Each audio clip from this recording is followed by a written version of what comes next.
والله ما طلعت شمس ولا غربت إلا وأنت سلام على عبادك الذين اصطفى. أما بعد، أعوذ بالله من الشيطان الرجيم. بسم الله الرحمن الرحيم. ومن أراد الآخرة وسعى لها سعيها وهو مؤمن فأولئك كان سعيهم مشكورا. سبحان ربك رب العزة عما يصفون وسلام على المرسلين والحمد لله رب العالمين. اللهم صل على سيدنا محمد وعلى آل سيدنا محمد وبارك وسلم. اللهم صل على سيدنا محمد وعلى آل سيدنا محمد وبارك وسلم. اللهم صل على سيدنا محمد وعلى آل سيدنا محمد وبارك وسلم. انسان درخت نہیں کہ کھڑے رہے اور پتھر نہیں کہ پڑے رہے. یہ تو اشرف المخلوقات ہے، اسے چاہیے کہ یاد الہی میں لگا رہے. مقصد زندگی اللہ رب العزت کی بندگی اور مقصد حیات اللہ تعالیٰ کی یاد.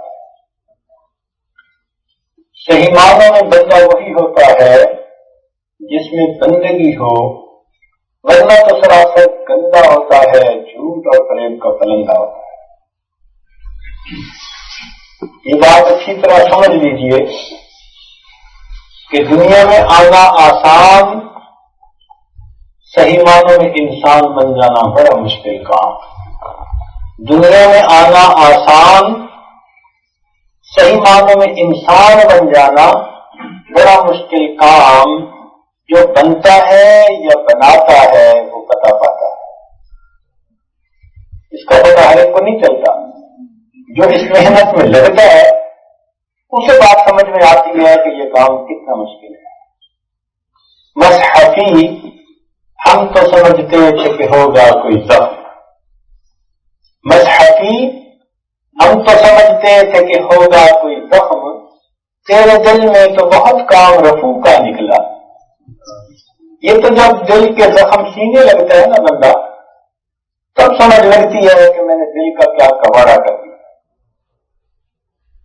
دل ہوا داغ داغ شو کمبا گجا گجا، کہ دل میرا سارا داغ داغ بن گیا، میں اس کے اوپر کہاں کہاں مرہم رکھوں گا. تو اس محنت کو کرنے سے یہ بات سمجھ میں آتی ہے. یہ انسان اگر اپنے اوپر محنت کرے اتنا بلند ہوتا ہے، اتنا اونچا اٹھتا ہے کہ یہ سوریا کو بھی پیچھے چھوڑ جاتا ہے. اور اگر یہ بگڑے تو یہ ایسا بگڑتا ہے کہ یہ جانوروں کو بھی شرماتا ہے. یہ طے شدہ بات ہے کہ درندوں نے انسانوں کو اتنا نقصان نہیں پہنچایا جتنا بگڑے ہوئے انسانوں نے اپنے ہاتھوں سے پہنچا دیا. تو انسان کا منحصر ہے، یہ محنت کرے تو بنے گا، غفلت کرے تو بگڑے گا. اللہ تعالیٰ نے اس کے خمیر میں بننے کی صفت رکھ دی ہے، مادہ رکھ دیا، پوٹینشل رکھ دیا. چنانچہ حضرت مجدد ثانی رحمۃ اللہ علیہ فرماتے ہیں کہ ہر انسان ولی بالقوت ہے. ولی بالقوت کا کیا مطلب؟ کہ ہر انسان کے اندر اللہ نے اتنی صفات رکھ دی ہیں، اگر ان کو بروئے کار لائے تو یہ اللہ کی ولایت حاصل کر جائے. لیکن ان صفات کو استعمال کوئی کوئی کرتا ہے، ان صفات کو استعمال کوئی کوئی کرتا ہے. اس کی مثال یوں سمجھیے کہ ہر بیج کے اندر درخت بننے کی صلاحیت موجود ہے، مگر ہر دانہ درخت نہیں بنتا. اس کے لیے زرخیز زمین مل جائے، کوئی مالی مل جائے جو زمین میں اسے ڈالے اور اسے پانی دے، اس کی خبر گیری کرے، تب جا کر وہ بیج درخت میں تبدیل ہوتا ہے. یوں دیکھو تو ہر بیج کے اندر صلاحیت ہے مگر بن نہیں پاتا. اسی طرح ہر انسان کے اندر ولی بننے کی صلاحیت موجود ہے، لیکن ہر بندہ بن نہیں پاتا۔ جس کو اچھا ماحول مل گیا، اللہ والوں کی محفل مجلس مل گئی، کوئی مخلص دوست مل گئے، کوئی نیک استاد مل گئے، اچھے ماں باپ مل گئے، اس ماحول کی نیکی اور تعلیم کی وجہ سے وہ محنت کرتا ہے اور بالآخر ولایت کے درجات کو حاصل کر لیتا ہے۔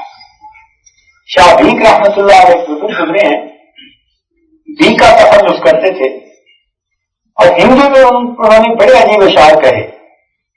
فرماتے ہیں بھیک کا بھوکا کوئی نہیں ہر دی گٹھڑی لال، کہ اے بھیکا کوئی بھی بھوکا نہیں ہے، ہر ایک کی گٹھڑی میں لال اور جواہر موجود ہیں۔ بھیکا بھوکا کوئی نہیں ہر دی گٹھڑی لال، گیرا کھول نہ جان دے تے ترک پھرن کنگال۔ یہ اپنے گٹھڑی کی گرا کھولنا نہیں جانتے، اس لیے بیچارے کنگال پھرتے ہیں۔ تو ہر انسان کی گٹھڑی میں اللہ نے ہیرے جواہرات رکھ دیے ہیں، لیکن اس کی گرا نہیں کھولنا جانتے۔ یہ جو نفس کی گرا لگی ہوئی ہے نا، یہ کھولنی بڑی مشکل، اس لیے کئی مرتبہ نمازیں بھی پڑھتے ہیں، جھوٹ بھی بولتے ہیں، نمازیں بھی پڑھتے ہیں، لوگوں کو دھوکہ بھی دیتے ہیں، نمازیں بھی پڑھتے ہیں، اللہ کے بندوں کے دلوں کو دکھ بھی دیتے پھرتے ہیں، لوگوں کے حقوق پہ ڈاکے بھی ڈالتے پھرتے ہیں۔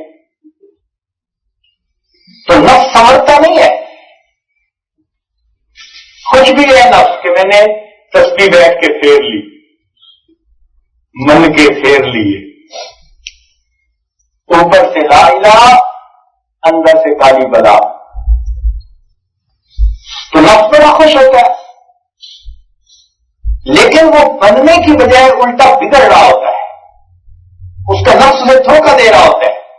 اس کے مسلح کی عبادت کوئی کام نہیں آئے گی اگر اس نے اللہ کے بندوں کے حقوق کو پامال کر دیا۔ وہ قیامت کے دن کا مفلس ہوگا، وہ قیامت کے دن کا فقیر ہوگا، قیامت کے دن اپنی سب نیکیاں دینی پڑ جائیں گی، لوگوں کے گناہوں کا بوجھ اپنے سر پہ اس کو لینا پڑ جائے گا۔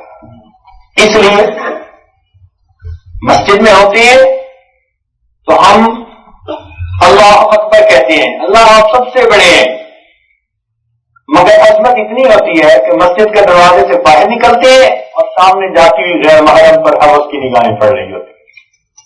مسجد سے چند قدم کا فاصلہ وہ ہماری کیفیت نہیں طے کر سکتی۔ کیوں؟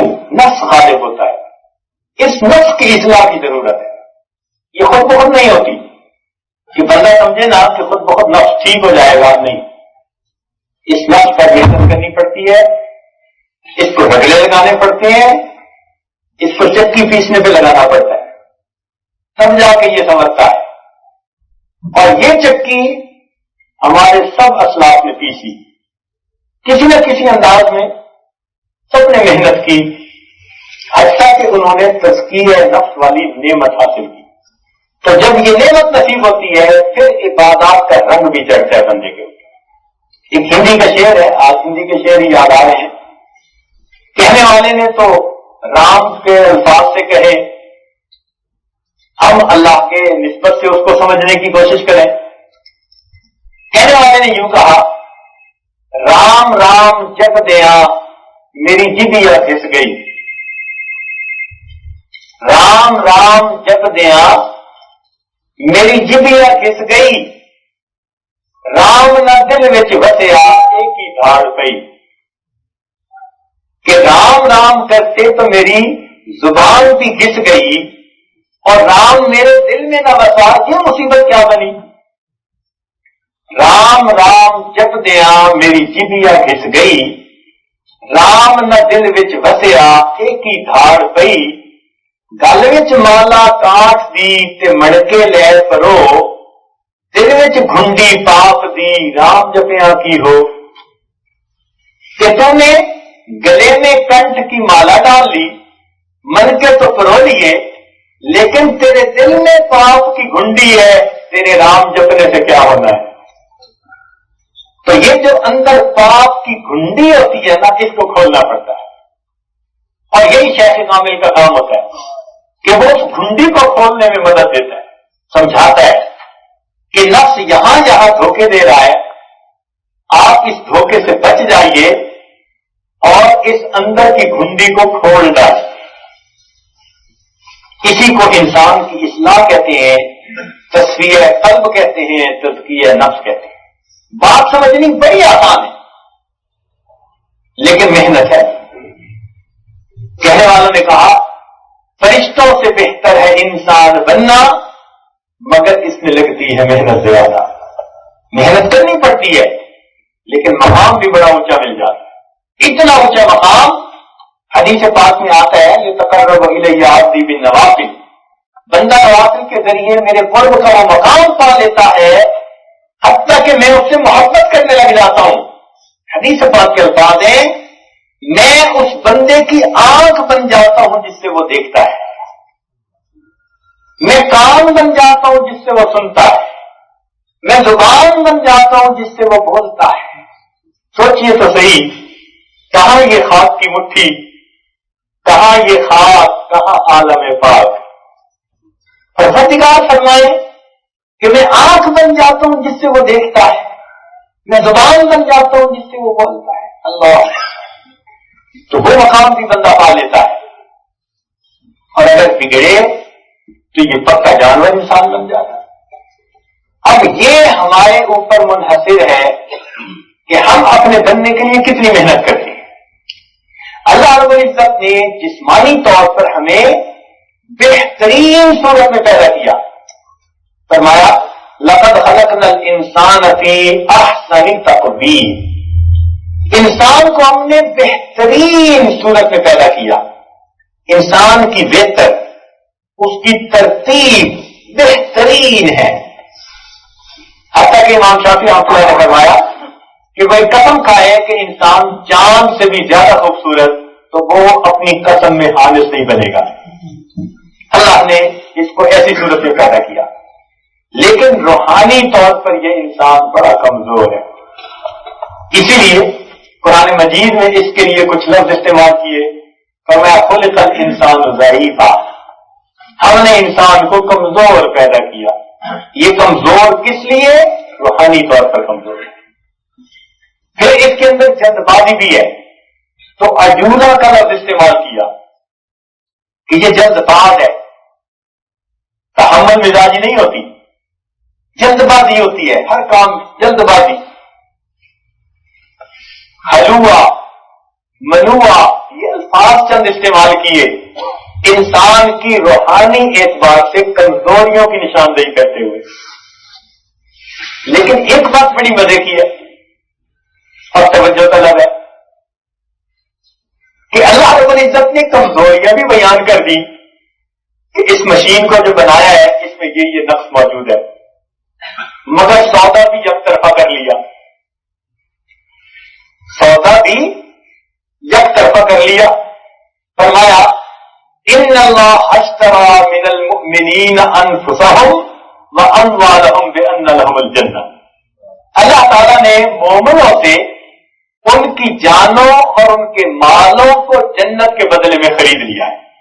اب بتائیے، آپ جب کوئی چیز خریدنے جاتے ہیں اور آپ کو اس چیز کے نقائص کا پتہ ہو تو آپ تو نہیں نہ خریدتے کہ نقص والی چیز ہے۔ پروردگار عالم کو اس کے عیوب کا پتہ بھی تھا، نقائص کا پتہ بھی تھا۔ عجولا، حلوا، منوا، یہ سب الفاظ اسی کے لیے، انہ کان ظلوما جہولا، سب لفظ اسی کے لیے۔ لیکن باوجود ان تمام نقائص کے پروردگار عالم نے سودا کر لیا، اور یک طرفہ سودے کا اعلان، ان اللہ اشتری من المؤمنین انفسهم واموالهم بان لهم الجنہ، کہ بے شک اللہ تعالیٰ نے مومنوں سے ان کی جانوں اور ان کے مالوں کو جنت کے بدلے میں خرید لیا۔ اب سودا ہو گیا، یک طرفہ ڈکلیئر بھی کر دیا، اعلان کر دیا۔ اب یہ مزے کی بات نہیں ہے کہ ہم نے اپنے تمام عیوب کے باوجود قرآن مجید میں یہ خوشخبری پڑھ لی کہ پروردگار نے ہمارے جانوں مالوں کو جنت کے بدلے میں قبول فرما لیا ہے۔ اب یہاں پر کسی صاحب دل نے فارسی کا شعر لکھا، عجیب، کہنے والے نے بھی کیا غضب کی بات کہی۔ فرماتے ہیں کہ اے پروردگار، تو بعلم ازل مرادی دی، تو بعلم ازل مرادی دی، دیدی آنکھ بعیب فخریدی، تو بعلما ومن بعیب ہما رد مکن آنچ خود پسندیدی۔ اے اللہ، تو نے اپنی ازلی علم کے ساتھ تو مجھے جانتا ہے، میرے تمام عیبوں کو جاننے کے باوجود اللہ آپ نے مجھے خریدا ہے۔ اے اللہ، جب آپ نے تمام علم کے باوجود میرے عیبوں سمیت مجھے خرید لیا ہے تو اپنی پسند کی ہوئی چیز کو اللہ رد تو نہ فرما دیجیے۔ تو بعلم ازل مرادی دی، دیدی آنکھ بعیب فخریدی، تو بعلما ومن بعیب ہما، تو وہی علم والا ہے اور میں وہی عیبوں والا ہوں۔ رد مکن آج خود پسندیدی، اللہ رد نہ فرما اس چیز کو جس کو خود پسند فرما دیا۔ تو یہ اللہ رب العزت کا کتنا کرم ہے کہ باوجود ہماری ان کمزوریوں کے پروردگار نے سودا فرمایا، تو ہمارے لیے تو کام آسان ہو گیا۔ اب ہمارا حق بنتا ہے کہ ہم بکے ہوئے ہیں، غلام ہیں، اللہ رب العزت نے خرید لیا، نہ خریدتے تو کسی کام کے نہ ہوتے۔ جب کوئی چیز خرید لی جائے تو وہ کسی کی ملک میں آ جاتی ہے، اور کوئی بھی نہ خریدے تو اس کا کوئی وارث ہی نہیں ہوتا۔ اب جب پروردگار عالم نے خرید لیا تو اب ہم ایک نسبت پا گئے کہ اس کے ہیں، خریدا ہوا مال کسی کا ہوتا ہے نا، تو جب پروردگار عالم نے خرید لیا تو اب ہم نے ایک نسبت پا لی، اللہ کے ہیں۔ اس پر بھی کسی نے عجیب شعر کہا جب تک بکے نہ تھے کوئی پوچھتا نہ تھا، کوئی پوچھتا نہ تھا، تم نے خرید کر ہمیں انمول کر دیا۔ اے مالک، آپ نے خرید کر احسان فرمایا ہم عاجز مسکینوں پر۔ اللہ رب العزت کے لیے کتنا بڑا کرم اور احسان ہے کہ پروردگار عالم نے ہمارے مالوں جانوں کو جنت کے بدلے میں خرید لیا۔ اب یہ ہمارا نہیں ہے، ہم اپنے آپ کے نہیں، ہم اللہ کے ہیں۔ اس بات کو اپنے دل میں اتارنا ہے، یہ سبق اپنے آپ کو سمجھانا ہے، پڑھانا ہے کہ اب ہم اپنی مرضی کے مالک نہیں بلکہ مالک کی مرضی کے محتاج ہیں۔ ہم کہتے ہیں نا جی ہم وہ کریں گے جو مرضی ہوگی، نہیں، جب کلمہ پڑھ لیا تو مرضی کہاں رہی؟ اب تو مالک کی مرضی کے محتاج بن گئے۔ جو مالک کی مرضی ہوگی وہ مرضی چلے گی، اب ہماری مرضی نہیں چل سکتی۔ تو ہمیں اللہ رب العزت سے بندگی کی ایک نسبت ہے، اس نسبت کی قدر کرنے کی ضرورت ہے۔ حضرت اللہ ایک بات فرماتے تھے، ہے تو بڑی سادہ لیکن سونے کی سیاہی سے لکھنے کے قابل، عجیب بات ہے۔ فرماتے تھے، اے اللہ میرے لیے یہی عزت کافی ہے کہ تو میرا پروردگار ہے۔ کیسی عجیب بات ہے۔ فرماتے تھے، اے اللہ میرے لیے یہی عزت کافی ہے کہ تو میرا پروردگار ہے، اور میرے لیے یہی فخر کافی ہے کہ میں تیرا بندہ ہوں۔ اللہ، باقی دونوں باتوں کو سوچئے۔ اللہ میرے لیے یہی عزت کافی ہے کہ تو میرا پروردگار ہے، اور میرے لیے یہی فخر کافی ہے کہ میں تیرا بندہ ہوں۔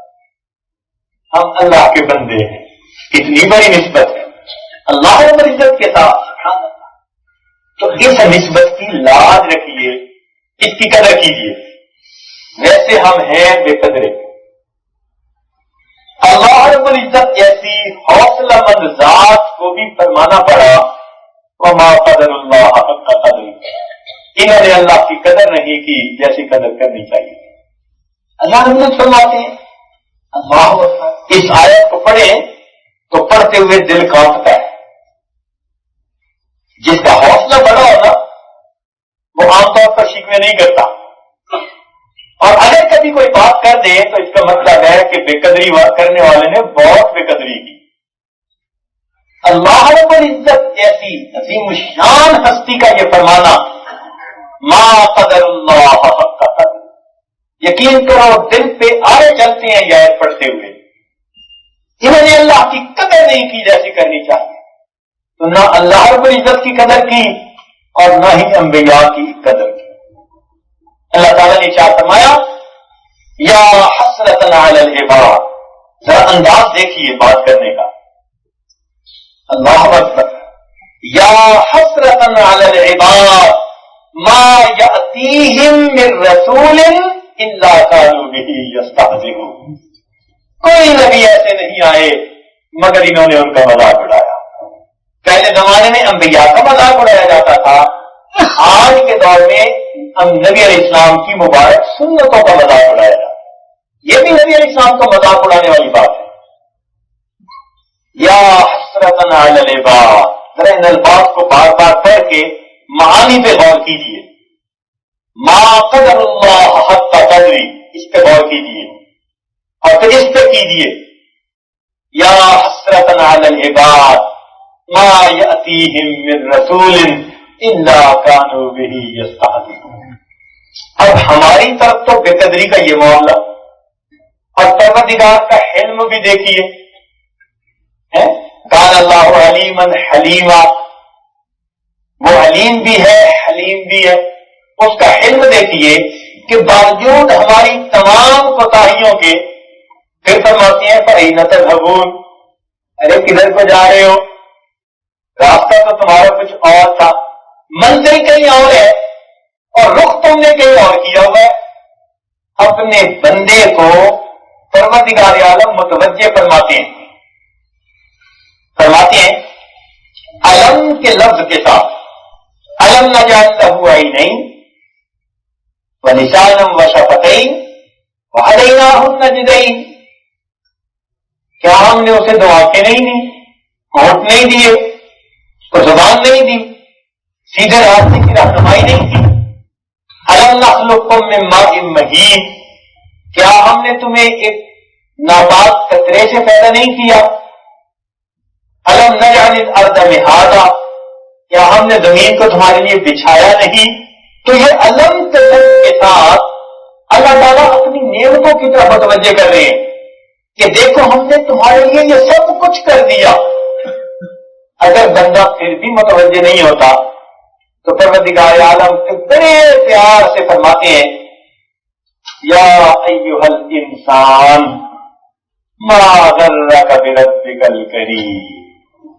اس آیت کو پڑھے نا کبھی بیٹھ کے، یا ایھا الانسان ما غرک بربک الکریم، ہماری طرف سے معاملہ دیکھیے بے قدری کا، اور پروردگار کا حلم دیکھیے کہ باوجود گناہوں کے خطاؤں کے پھر بندے سے پوچھتے ہیں۔ یعنی یوں محسوس ہوتا ہے جیسے ایک ماں بیٹا چھوٹا رٹ جائے گا نادان تو ماں بیٹھی منا رہی ہوتی ہے، عالم بیٹا چھوٹا ہے مگر ماں پیار محبت شفقت کی وجہ سے منا رہی ہوتی ہے، تو یوں محسوس ہوتا ہے کہ پروردگار عالم اپنے بندے کو منا رہے ہیں، فرماتے ہیں یا ایھا الانسان ما غرک بربک الکریم، اے انسان تجھے تیرے کریم پروردگار سے کس چیز نے دھوکے میں ڈال دیا؟ اللہ تعالیٰ اپنی طرف متوجہ کرتے ہیں، تو پروردگار عالم چاہتے ہیں کہ میرے بندے میرے در پر آئیں اور میرے بن جائیں، اور پھر بھی بندے جب اپنی بات کو پورا نہیں کر پاتے، نفس و شیطان کے پیچھے چلتے ہیں، پھر اللہ تعالیٰ اپنا وعدہ یاد دلاتے ہیں، فرماتے ہیں الم اعہد الیکم یا بنی آدم اللہ تعبدوا الشیطان انہ لکم عدو مبین وان اعبدونی ھذا صراط مستقیم۔ اے بنی آدم کیا ہم نے تم سے یہ عہد نہیں لیا تھا کہ تم شیطان کی پوجا پاٹ نہیں کرو گے، ایک میری عبادت کرو گے، یہ تمہارے لیے سیدھا راستہ ہے۔ اب سوچئے کہ اس سب کچھ کے باوجود بسا اوقات آنکھوں پہ پٹی بندھی ہوتی ہے اور ہم اپنی من مرضی کی زندگی گزارتے پھر رہے ہوتے ہیں. نفس و شیطان ہمیں دھوکہ دیتے ہیں کہ تم نیک بن جاؤ گے. کوئی بھی بندہ آپ کو ایسا نہیں ملے گا جس کے ذہن میں یہ ہو کہ میں نے نیک بننا ہی نہیں. ہر ایک کے ذہن میں ہوگا نیک بن جاؤں گا، لیکن وہ توبہ نہیں کرنے دیتا. اس کو مؤخر کرواتا رہتا ہے، پیچھے ہٹاتا رہتا ہے، منہ میں لالی پاپ دیے رکھتا ہے تاکہ یہ چوستے رہے گناہوں کا لالی پاپ اور آگے معاملہ بڑھتا رہے آگے کا. ایک بزرگ ہے اکمال الشیعہ میں ایک عجیب بات کہی گئی، فرماتے ہیں اے دوست تیرا توبہ کی امید پر گناہ کرتے رہنا بات بڑی عجیب ہے. اے دوست تیرا توبہ کی امید پر گناہ کرتے رہنا اور زندگی کی امید پر توبہ کو مؤخر کرتے رہنا تیری عقل کا چراغ گل ہونے کی دلیل ہے. اے دوست تیرا توبہ کی امید پر گناہ کرتے رہنا اور زندگی کی امید پر توبہ کو مؤخر کرتے رہنا تیرے عقل کا چراغ گل ہونے کی دلیل ہے. تو باقی انسان بسا اوقات توبہ کو مؤخر کرتا چلا جاتا ہے، سوچتے ہیں ہاں توبہ کر لوں گا، لیکن یہ نہیں سوچتا کہ ابھی کرنی ہے، مؤخر کرتا ہے پیچھے. اور کئی دفعہ تو شیطان دل میں یہ ڈالتا ہے کہ تم تو توبہ کر ہی نہیں سکتے، گناہ سے بچ ہی نہیں سکتے. میں نے تو جی کئی دفعہ چھوڑنے کا ارادہ کیا جی میں تو اس گناہ کو چھوڑ ہی نہیں سکتا. مجبور ظاہر کرتا ہے. ہمیشہ ایک بات سوچا کرے ہمارے لیے گناہوں کو چھوڑنا مشکل ہے، گناہوں سے بچنا ہمارے لیے مشکل ہے، پروردگار کے لیے گناہوں سے بچا دینا تو آسان ہے. تو ہم اللہ تعالیٰ کی رحمت پہ نظر کیوں نہیں رکھتے؟ یہ کیوں نہیں سوچتے کہ میرے لیے بچنا تو مشکل ہے مگر میرے پروردگار کے لیے بچا دینا بہت آسان ہے. وہ چاہے تو مجھے گناہوں سے بھی بچا دے اور پاک فرما دے. تو ہم اللہ رب العزت کی رحمت پر نظر رکھیں. کئی دفعہ شیطان ذہن میں یہ بات ڈالتا ہے کہ تم توبہ تو کرو گے پھر کچھ عرصے بعد گناہ کر لو گے تو توبہ کا کیا فائدہ. یہ بہت بڑا دھوکہ کہ تم توبہ تو کر لو گے لیکن کچھ وقت کے بعد پھر گناہ کرو گے تو توبہ کا کیا فائدہ. نہیں، توبہ کا پھر بھی فائدہ ہے.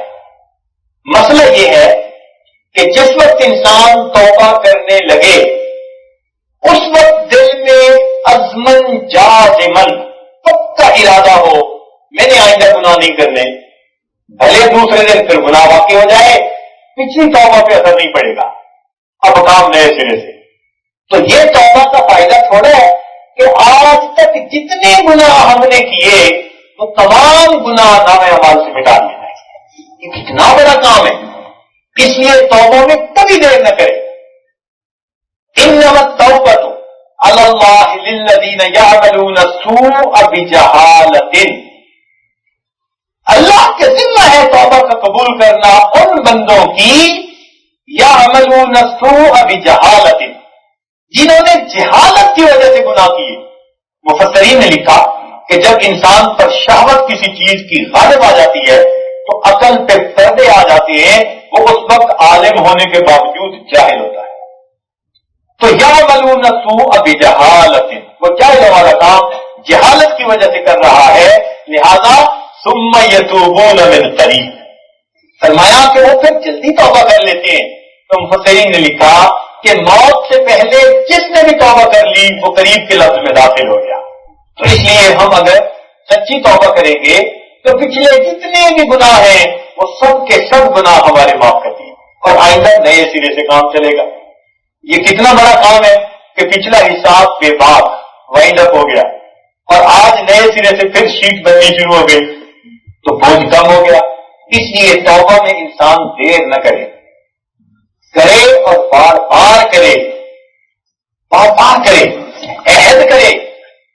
اور شیطان اگر دل میں ڈالے کہ تو پھر گناہ کر لے گا تو اس کو بتائے کہ اگر میں پھر گناہ کر لوں گا تو پھر توبہ کروں گا، پھر گناہ کر لوں گا تو پھر توبہ کرے گا. یہ اللہ تعالیٰ کی عجیب شان کہ پھر اگر توبہ کریں گے تو وہ پھر قبول فرما لے گا. اس کی مثال سمجھ لیجئے کہ ایک آدمی کو سخت پسینہ آیا ہوا، اب اس کو چاہیے کہ نہائے اور کپڑے نئے پہن لے، صاف ستھرے پہن لے، اور اگر وہ سوچے کہ جی پسینہ آیا ہوا ہے نہاؤں گا تو پھر دوبارہ پسینہ آ جائے گا، تو اس لیے کیا نہانا، تو کوئی اسے عقل مند کہے گا؟ سب اسے بے وقوف کہیں گے نا کہ عقل کے اندھے، اگر پسینہ ہے، کپڑے خراب ہے، بو آ رہی ہے، تو اب نہا لو، اگر بعد میں پھر پسینہ آ گیا پھر نہا لینا، پھر کپڑے بدل لینا، جب جب پسینہ آئے گا تب تب غسل کر لینا۔ تو بالکل توبہ کا معاملہ ایسا، اگر ہمیں گناہوں کا پسینہ آیا ہوا ہے تو ہمیں چاہیے کہ ہم توبہ کا غسل کر لیں اور پسینے سے نجات پائیں۔ اب تو اللہ تعالیٰ پھر پسینے سے محفوظ فرمائیں گے، نیکیوں کے ایئر کنڈیشن کمرے میں بٹھا دیں گے، پسینہ ہی نہیں آئے گا، اور خدا نہ خواستہ آ بھی گیا تو پھر نہائیں گے اور پھر توبہ کریں گے۔ مزے کی بات یہ ہے کہ اگر شیطان بار بار ہمیں گناہ کروانے سے باز نہیں آتا تو پھر ہم بار بار توبہ کرنے سے باز کیوں آ جاتے ہیں؟ اگر وہ پیچھے نہیں ہٹ رہا تو ہم پیچھے کیوں ہٹیں؟ ہمیں بھی ڈٹے رہنا چاہیے۔ حضرت مجدور رحمۃ اللہ علیہ نے عجیب اشعار کہے، فرماتے ہیں نہ چت کر سکے نفس کے پہلواں کو تو یوں ہاتھ پاؤں بھی ڈھیلے نہ ڈالے، یعنی نفس پہلوان ہے اور تم اگر اس کو گرا نہیں سکتے تو تم اس کے سامنے ہاتھ ڈھیلے ڈال کے لیٹ ہی نہ جاؤ، کچھ کشتی تو کرو نا۔ نہ چت کر سکے نفس کے پہلواں کو تو یوں ہاتھ پاؤں بھی ڈھیلے نہ ڈالے، ارے اس سے کشتی تو ہے عمر بھر کی، کبھی وہ دبا لے کبھی تو دبا لے۔ یہ تو عمر بھر کی کشتی ہے، اب تک اس نے ہمیں دبائے رکھا اور گناہ کروائے رکھے، آج ہم اس کو دبائیں اور اس سے توبہ کروا لیں۔ ارے اس سے کشتی تو ہے عمر بھر کی، کبھی وہ دبا لے کبھی تو دبا لے۔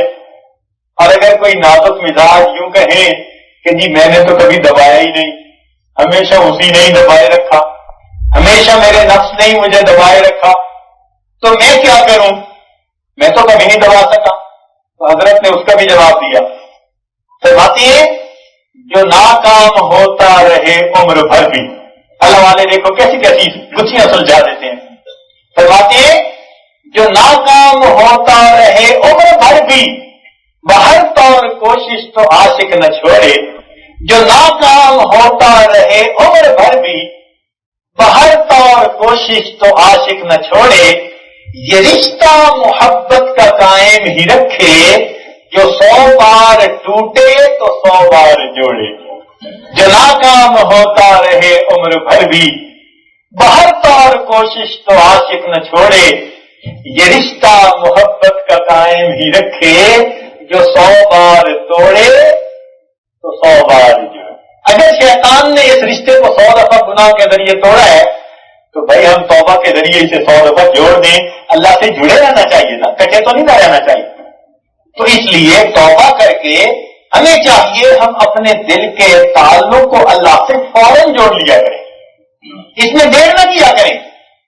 رب کریم پسند فرماتے ہیں، حضرت مفتی محمد حسن امرتسری جامعہ اشرفیہ لاہور کے بانی مبانی حضرت افتتانی رحمۃ اللہ علیہ کے اجل خلفاء میں سے، وہ اپنی کتاب میں ایک عجیب بات لکھتے ہیں، فرماتے ہیں کہ قیامت کے دن ایک بندہ کھڑا ہوگا اور یہ وہ بندہ ہوگا کہ جس نے گناہ کیے ہوں گے، پھر توبہ کی ہوگی، پھر گناہ کیے ہوں گے، پھر توبہ کی ہوگی، پھر گناہ کیے ہوں گے، سینکڑوں مرتبہ اس نے توبہ بھی کی ہوگی اور پھر گناہ بھی کر بیٹھا ہوگا، تو اس کے نام اعمال میں یہ سب کچھ لکھا ہوا ہوگا۔ اب اس کی پوری ہسٹری بتا رہی ہوگی کہ یہ اس کا معاملہ ہے۔ اللہ تعالیٰ اپنے فرشتوں کو فرمائیں گے بلا کر کہ دیکھو میرے فرشتوں، شیطان نے میرے بندے کو گرایا گناہ کے ذریعے، یہ توبہ کے ذریعے پھر کھڑا ہو گیا، پھر اس نے گرایا، یہ توبہ کے ذریعے پھر کھڑا ہو گیا، اس نے پھر گرایا، پھر کھڑا ہوا، شیطان نے اسے سینکڑوں مرتبہ گرایا، یہ سینکڑوں مرتبہ اٹھ کر کھڑا ہو گیا۔ معلوم ہوا کہ میرا بندہ کھڑا ہونا چاہتا تھا، اس کے اس ارادے کی وجہ سے میں استقامت والوں کے ساتھ اس کو شمار فرما دیتا ہوں. فرماتے ہیں اللہ رب العزت اس کو نیکوکاروں کے ساتھ شامل فرمائیں گے کہ شیطان اسے گرانے سے باز نہیں آیا تو میرا بندہ کھڑا ہونے سے بھی پیچھے نہیں ہٹا. تو یہ اللہ رب العزت کے ہاں قبول ہو جائے گا عمل کہ شیطان نے بار بار گرایا، میرا بندہ بار بار کھڑا ہوا اور اس نے سچی توبہ کی. تو ہم سچی توبہ کے ذریعے اللہ رب العزت کو راضی کر لیں. اللہ رب العزت بڑے خوش ہوتے ہیں جب کوئی بندہ سچی توبہ کر لیتا ہے. تو یہ توبہ ہمارے پاس ایک نعمت ہے جس کے ذریعے ہم پچھلے تمام گناہوں کو معاف کروا سکتے ہیں. کمپیوٹر میں آج کل ایک کمانڈ ہوتی ہے انڈو کمانڈ. اگر کوئی کمانڈ دے بیٹھے نا غلط تو وہ انڈو کی کمانڈ دیتے ہی وہ جو کیا تھا وہ نلیفائی ہو جاتا ہے. تو دیکھو کمپیوٹر کی دنیا سے آج بات سمجھ میں آ جاتی ہے. تو معلوم ہوا کہ ہم سے اگر کوئی گناہ ہو جائے تو ہم فوراً توبہ کی انڈو کمانڈ دے دیا کریں.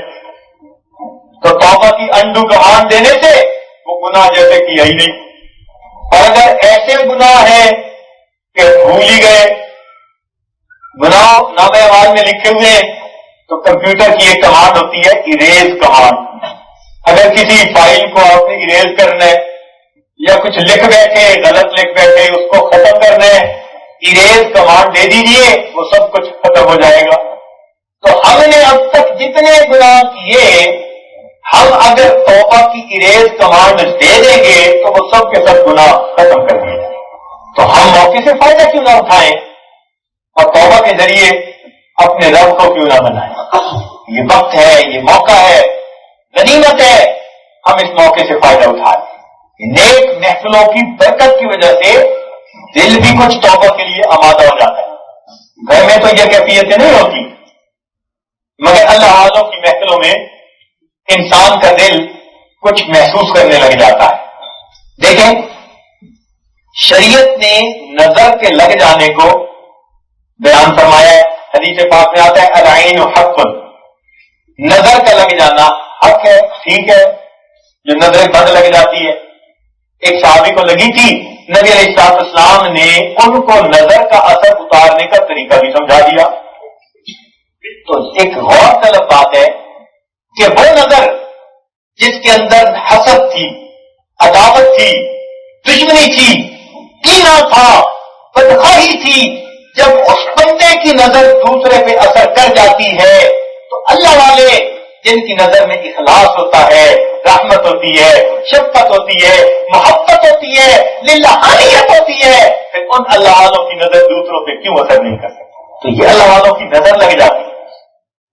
یہ جو ان کی محفل میں آ کے کچھ دل نیکی پہ آمادہ ہو جاتے ہیں نا، یہ اصل میں ان کی نظر لگتی ہے.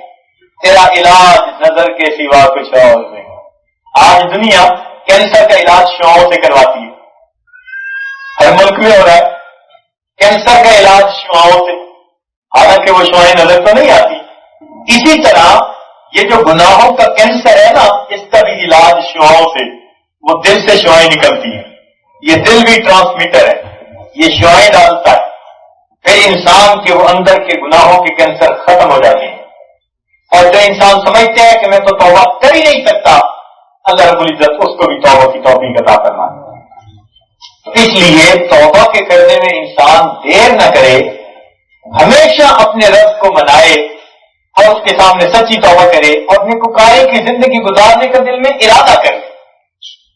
اب دیکھیے ہم اگر چاہتے ہیں کہ اللہ رب العزت کے حضور کامیاب ہو جائیں تو قیامت کے دن ہماری پیشی دو طرح سے ہو سکتی ہے.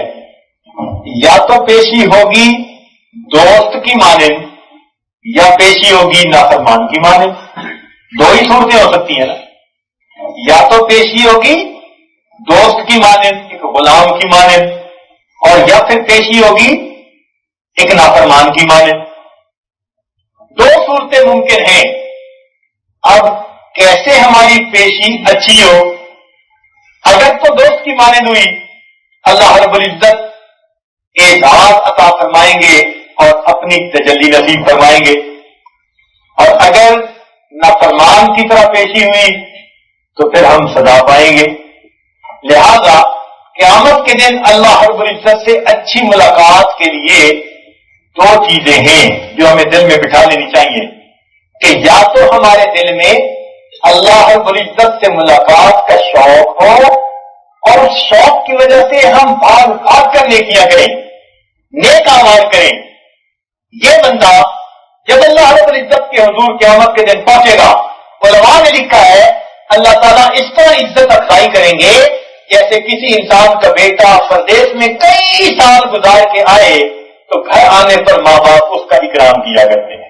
تو جس طرح ماں باپ اس بچے کو ریسپشن دیتے ہیں اور اعزاز کے ساتھ اس کو گھر میں بٹھاتے بلاتے ہیں، جب بندہ اپنی زندگی نیکوکاری پر گزار کر جائے گا اللہ تعالیٰ قیامت کے دن اس کا بھی اسی طرح اکرام فرمائے گا. تو یا تو دل میں اللہ رب العزت سے ملاقات کا شوق ہو یا پھر اللہ رب العزت کے سامنے پیشی کا خوف ہو.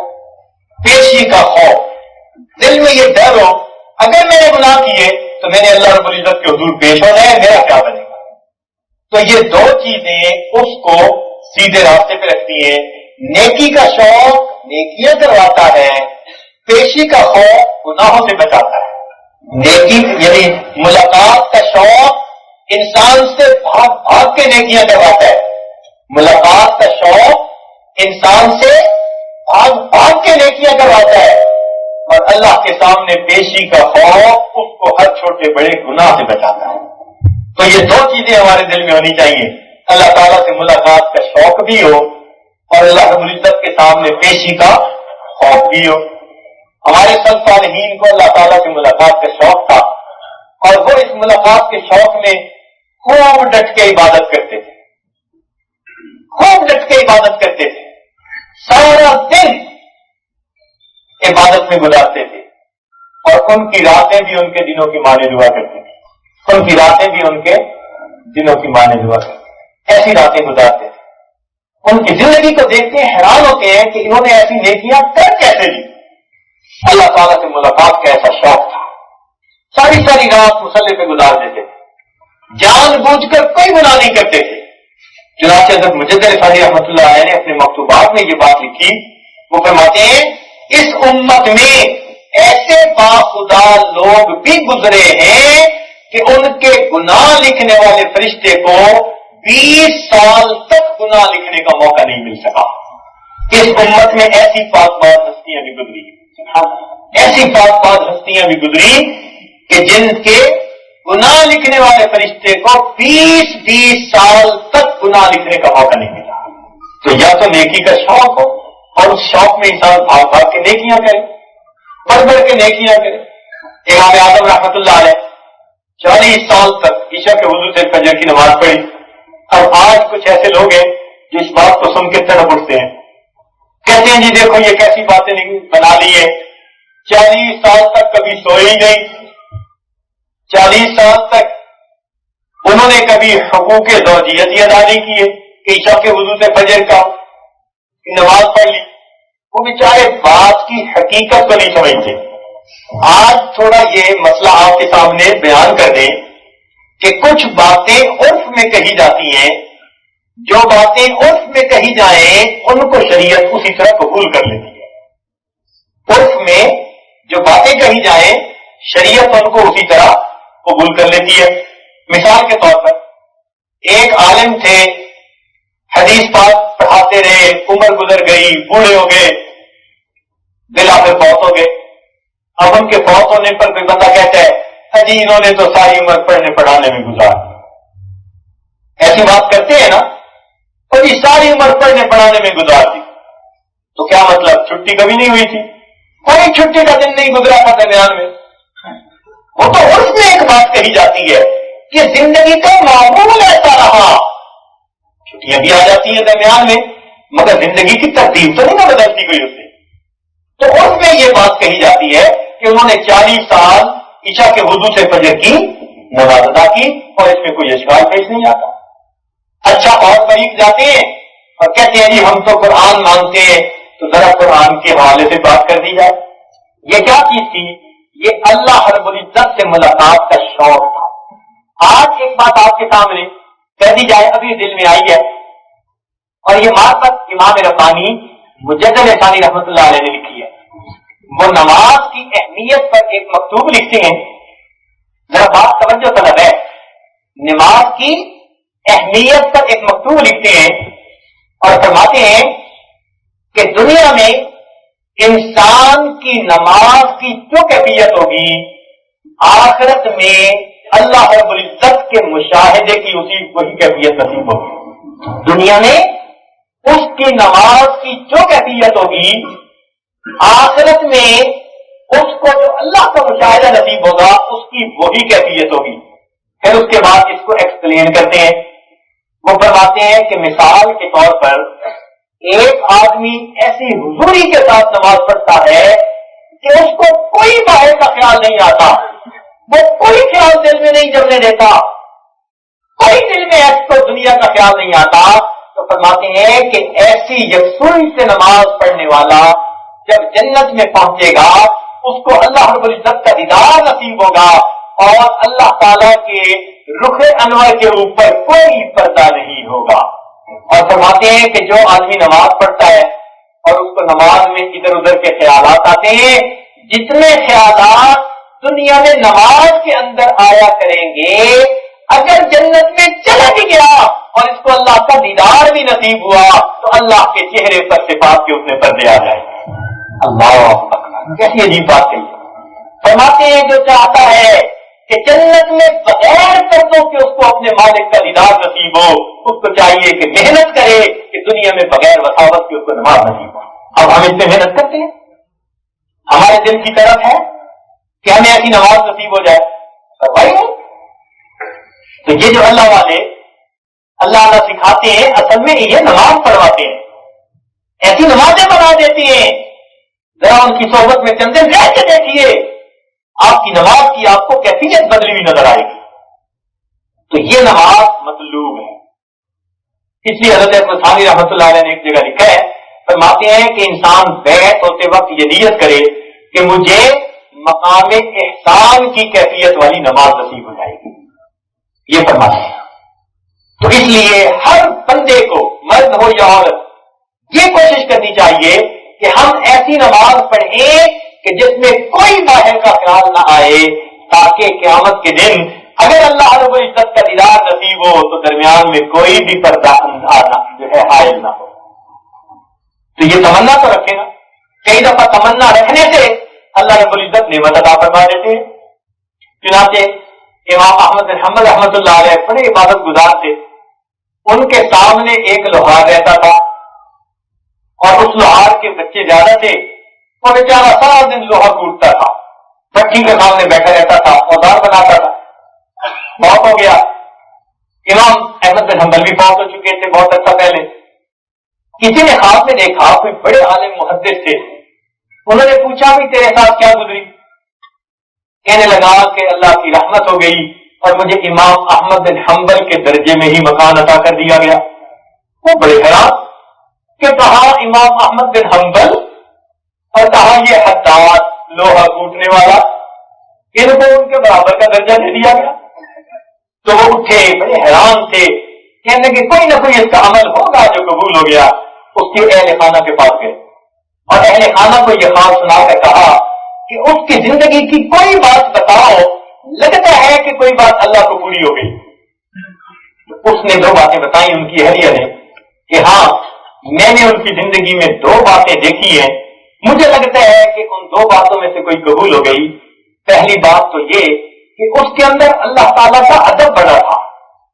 اس کے اندر اللہ تعالیٰ کا ادب بڑا تھا. اتنا ادب تھا کہ اگر اپنا ہتھوڑا مارتے ہوئے اس نے اوپر اٹھایا اور اسی حالت میں مؤذن نے اللہ اکبر کہہ دیا تو اللہ کا نام سنتے ہی وہ اپنے ہتھوڑے کو مارتا نہیں تھا, وہیں سے واپس رکھ دیا کرتا. کہتا تھا اذان ہو گئی میں کام چھوڑ کے پہلے نماز پڑھوں گا بعد میں کام کروں گا. تو اللہ کے نام کا اتنا ادب تھا.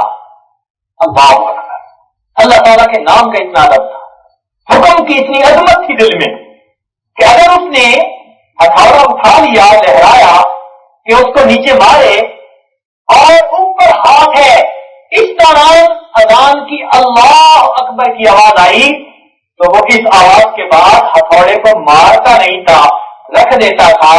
اب مؤذن نے مجھے بلا دیا، میں پہلے اللہ کا حکم پورا کروں گا، بعد میں کام کروں۔ تو کہنے لگی ایک تو اس کے اندر اللہ رب العزت کا ادب بڑا تھا، اور کہنے لگی کہ دوسرا جب رات کو تھکا ہوا وہ بستر پہ آتا، چھت کے اوپر بچوں کے پاس بیٹھتا، اور دوسری مکان کی چھت پر امام احمد حنبل رات کو عبادت میں مصروف ہوتے، تو یہ ان کو دیکھ کے ٹھنڈی سانس لیتا اور مجھے کہا کرتا تھا میں کیا کروں، میرے بچے زیادہ ہیں، بچوں کو کھلانے پلانے کی میرے اوپر بوجھ ہے، ذمہ داری ہے، مجھے سارا دن کام کرنا پڑتا ہے، اگر میرے سر پر بوجھ نہ ہوتا تو میں بھی امام احمد بن حنبل کی طرح اللہ کی عبادت میں رات گزار دیتا۔ وہ بزرگ فرمانے لگے یہ جو ان کے دل کے اندر حسرت تھی، اللہ نے اس حسرت کو قبول کر کے ان کو امام احمد بن حنبل کے درجے میں عطا فرمایا۔ تو ہم اگر راتوں کی عبادت نہیں کر پاتے تو میرے دوستوں حسرت تو دل میں رکھیں نا، تمنا تو رکھیں۔ اگر ایسی نمازیں نہیں پڑھ پاتے تو ایسی نمازیں حاصل کرنے کی تمنا تو رکھیں نا۔ یعنی افسوس کی بات تو یہ ہے کہ تمنا ہی نہیں ہے، آج دل میں، دل سے تمنائیں ختم ہوتی جا رہی ہیں۔ تیری دعا سے قضا تو بدل نہیں سکتی، تیری دعا سے قضا تو بدل نہیں سکتی، مگر ہے اس سے یہ ممکن کہ تو بدل جائے۔ تیری دعا ہے کہ ہو تیری آرزو پوری، میری دعا ہے تیری آرزو بدل جائے۔ اللہ کرے ہماری آرزویں بدل جائے۔ آج ہم نے دنیا کو آرزو بنایا ہوا ہے، تو یہ ہماری آرزویں ہو کہ ہم عبادت بھری راتیں گزاریں، ہم اللہ رب العزت کے قرآن کو سینے میں اتاریں، ہم نیک اعمال اور تقوی والی زندگی گزاریں، ہم بغیر وساوت کے نماز پڑھنے والے بن جائیں، گناہوں سے پاک زندگی گزارنے والے بن جائیں۔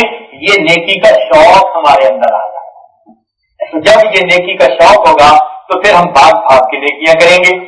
تو دو طریقے ہیں، یا تو انسان اللہ رب العزت سے ملاقات کا شوق رکھتا ہو، پھر وہ دوڑ دوڑ کے نیکیاں کرتا ہے، بھاگ بھاگ کے نیکیاں کرتا ہے، یا پھر دوسری چیز کہ اس کے دل میں اللہ رب العزت کے سامنے پیشی کا خوف ہو۔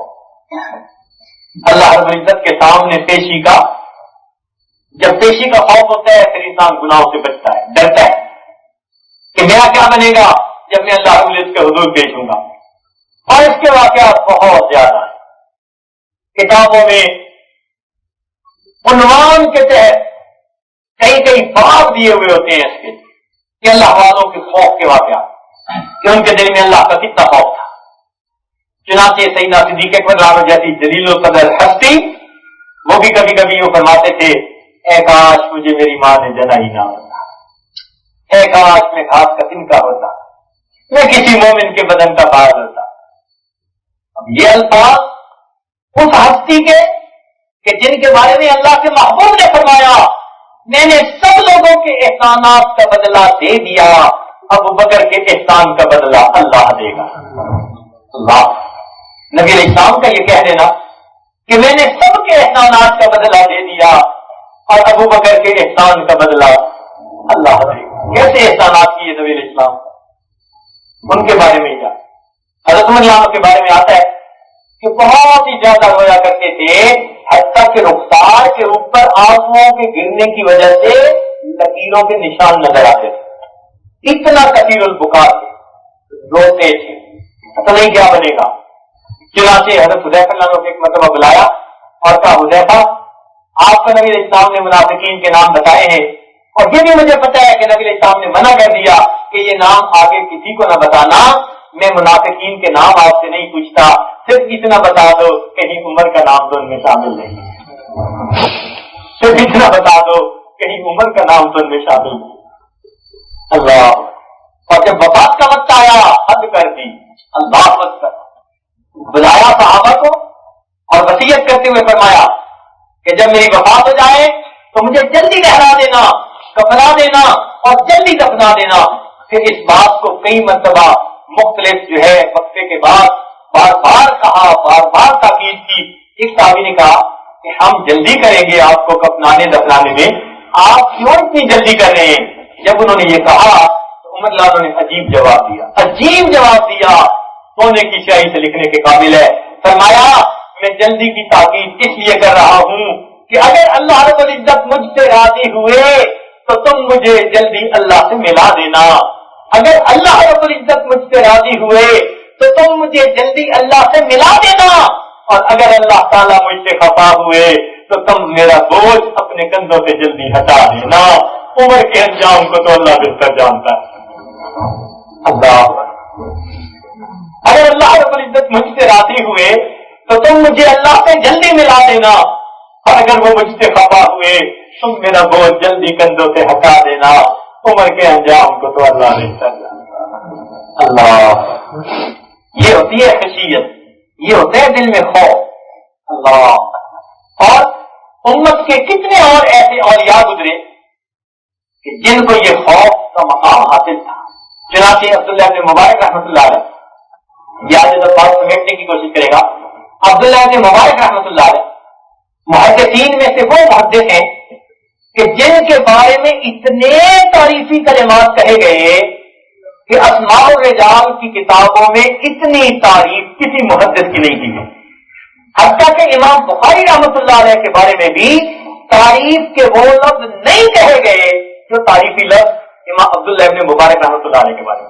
متفقہ طور پر ایسے بندے تھے, سب نے ان کی تعریف کی, ایسی زندگی کی. اتنے بڑے محدث تھے, ایک وقت میں 40,000 طلباء ان کے پاس بیٹھ کر حدیث کا درس سنا کرتے تھے. 40,000. اس زمانے میں سپیکر تو تھا نہیں, تو وہ حدیث بیان کرتے, لوگ ان سے سن کے آگے مکبر کی طرح سناتے رہتے جیسے نماز میں مکبر آگے تکبیر کرتے رہتے ہیں. چنانچہ ایک مرتبہ وہ جو مکبر حضرات تھے ان کی تعداد گنی تو ان کی تعداد 1200 نکلی. اب 1200 بندے اگر اس حدیث کو آگے سنانے والے ہیں تو مجمع کتنا بڑا ہوگا. تو 40,000 طلباء ایک وقت میں بیٹھ کے ان سے حدیث سنا کرتے تھے, پڑھا کرتے تھے. لاکھوں تو شاگردوں کے استاد جب آخری وقت آیا, اپنے شاگرد موجود تھے, ان کو حکم دیا کہ مجھے چارپائی سے نیچے لٹا دو. اب نیچے کچی زمین تھی, شاگرد ہچکچائے, دوبارہ فرمایا مجھے چارپائی سے نیچے لٹا دو. اب امر فوق الادب, حکم سے ادب سے زیادہ جو ہے وہ قابل عمل بن جایا کرتا ہے. شاگردوں نے تعمیل حکم کے طور پر حضرت کو اٹھایا چارپائی سے اور نیچے زمین کے اوپر لٹا دیا, مگر ان کی تو چیخیں نکل گئی. وہ کیا دیکھتے ہیں کہ جس بزرگ نے لاکھوں انسانوں کو حدیث پڑھائی تھی وہ اپنے رخسار کو زمین سے ملنے لگے, رگڑنے لگے اور روتے ہوئے اپنی داڑھی کو پکڑ کر کہنے لگے اللہ عبداللہ کے بڑھاپے پر رحم فرما, اے اللہ عبداللہ کے بڑھاپے پر رحم فرما.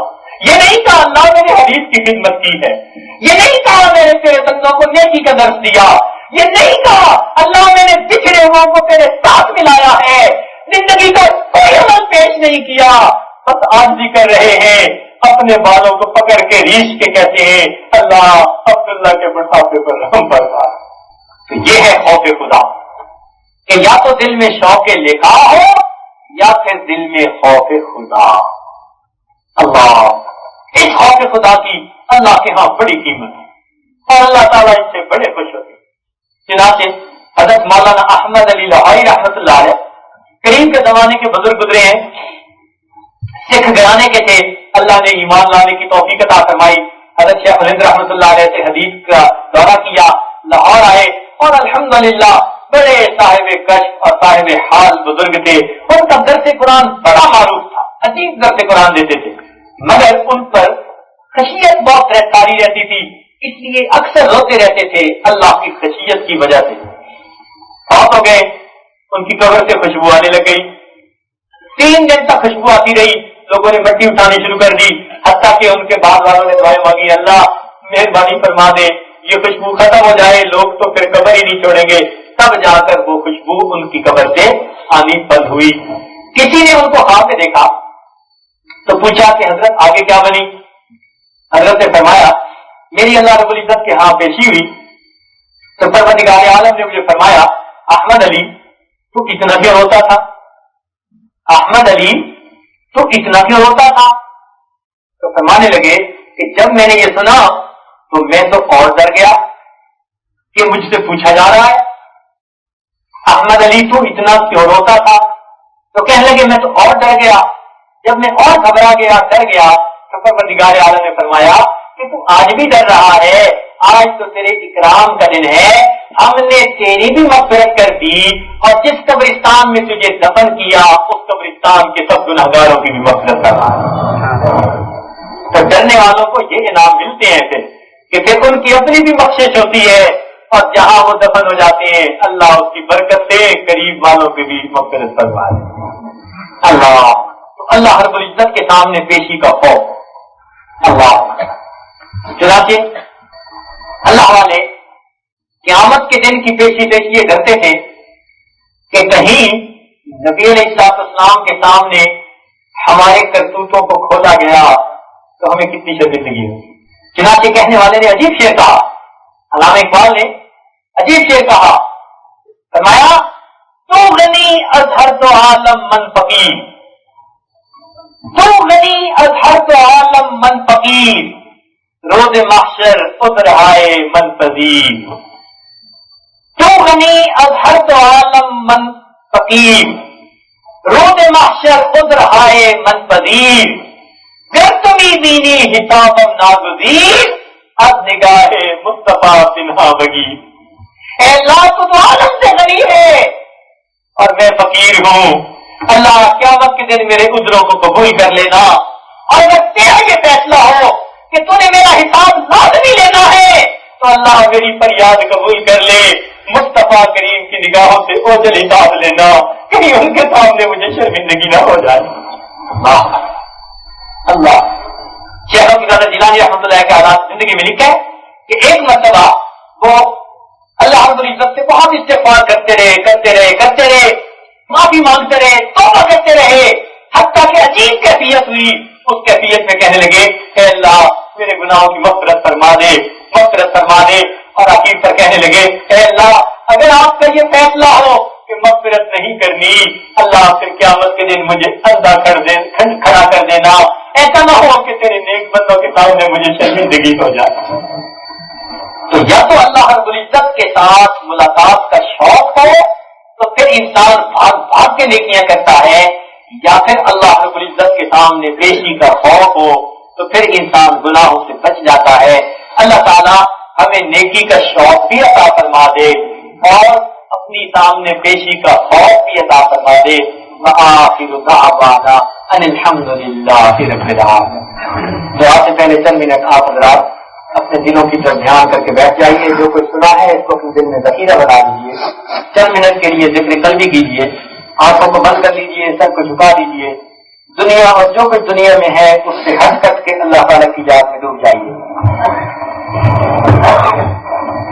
انسان جب اپنے اندر جھانکتا ہے اسے اپنی اصل تصویر نظر آتی ہے، اپنے من کے دریچے کو کھولیے، اپنی اصل تصویر کو دیکھیے۔